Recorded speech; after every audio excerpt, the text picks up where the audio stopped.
Well, thank you very much, Larry. We'll be checking back with you any second now.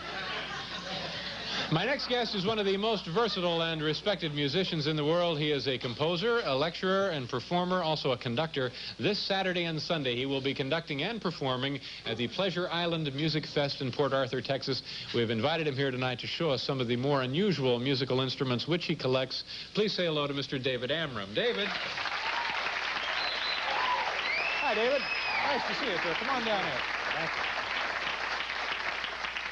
Thank you very much for being here. You were going to be here about a month ago, and you now have a brand new son, and congratulations on that, sir. Thank you. It's great to be back. Well, thank you for coming back. Now, what do we have here, David? Well, Dave, as you know, in many of my trips around the world as a composer and conductor and musician, jazz player, and folklorist, I would go to different countries, sometimes for the State Department, and part of my job was to try to work with musicians. Now, very often they wouldn't have symphony orchestras. Right. So I would get out of my white tie and tails and try to find out what people were playing in different countries. And I found out in trips around the world that every single instrument that we have in our Western culture has a kind of an ancestor in beautiful folkloric instruments. All right. The one I have around my neck, for instance, looks like a walnut, and ocarina, the great-great-grandfather of our flute family.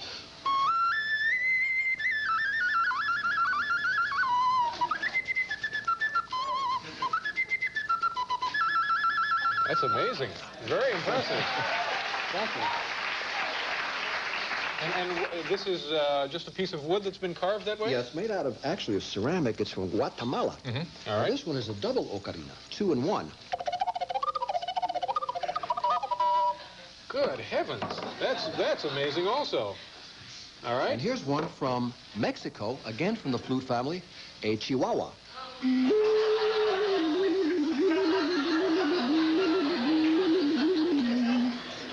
And also... Probably not a good idea to try this on your chihuahua at home. This one is a... If you do, boil him first, because...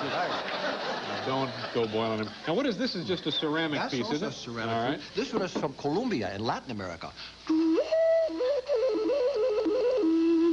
That's a terrific sound. But essentially, they're the same instrument. They're all flute families. Here's another one from the United States, from the Lakota or Sioux people.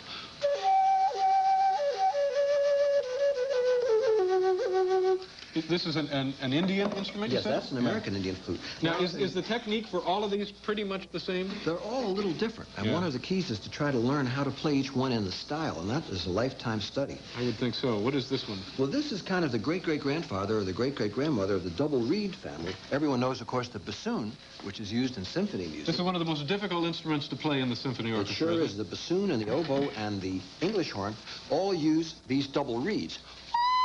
Well, here's a double reed from Egypt. And back at the time the pyramids were being built, the Shannai was being played.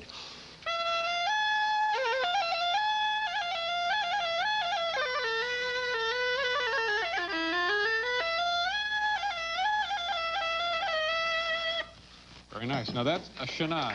Yeah, and that's kind of the ancestor. In the brass family, of course, we all know the trumpet, the trombone, the tuba, and the modern-day French horn.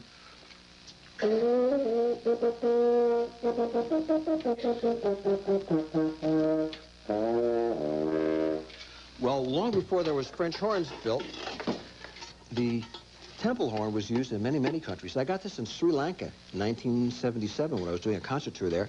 It's a kind of like the horn that Joshua used when he fit the Battle of Jericho.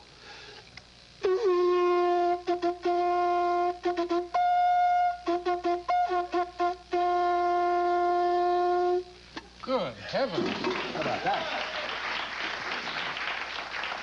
Now, you just fit these together? Would they normally be one piece? Did this break, or...? It was one piece, but in my travels, when I finally came back, I had more knowledge, but some broken instruments. This looks like it would be really tough to play.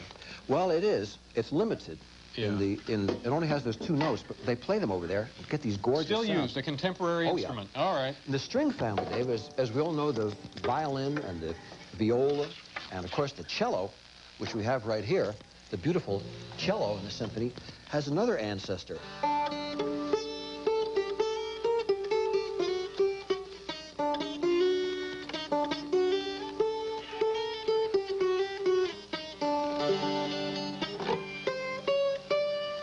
kind of pear-shaped, the bouzouki and the oud, which come from the Middle East. This is a bouzouki. A bouzouki.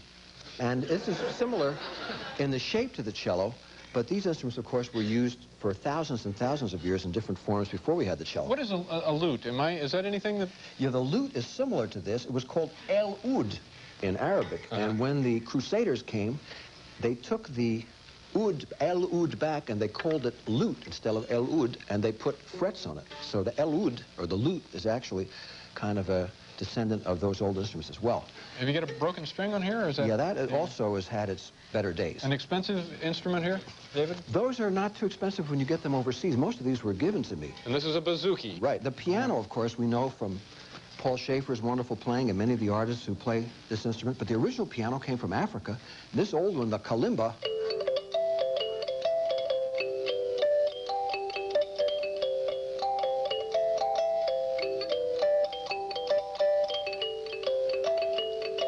it also has a built-in wah-wah pedal. Paul, could you play this at all, do you think? I don't know. Yeah.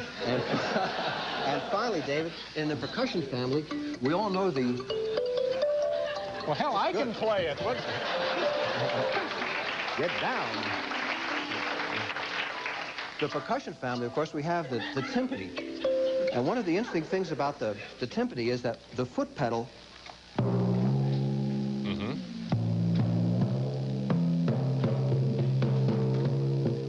You can adjust the pitch. Is that what you're adjusting? With your foot. That was This is the only percussion instrument you can do that with, isn't it? Well, that's what I thought, David, until I went to the Middle East, and I found out that the doumbek, ceramic instrument, has its own way of playing its pitch. Now, you just made that name up, though, didn't you? No, the low note is called the doom, high note's called the beck. It's named after itself. No, it's not. Is I it really? swear. The doumbek? Doumbek. And when you play the doumbek,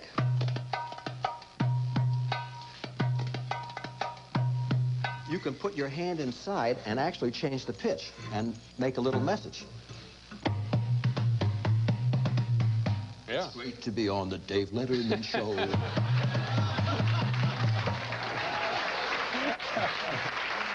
Very nice. And in the concerts that I do with symphonies, the Montreal, Toronto Symphony, Grant Park, where I'll be conducting this summer in Chicago, and all around the world, I find that a lot of people are really interested in this kind of music.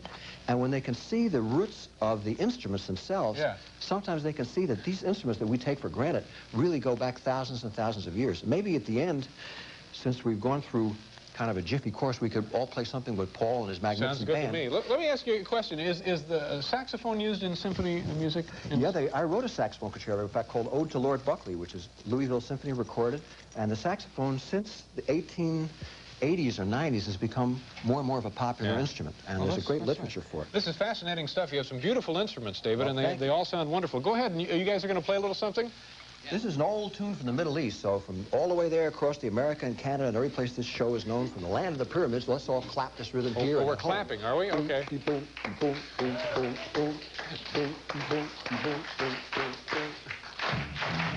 I'll be here in my... David Amram. David, thank you very much. Nice to see you, sir. We'll be right back, folks.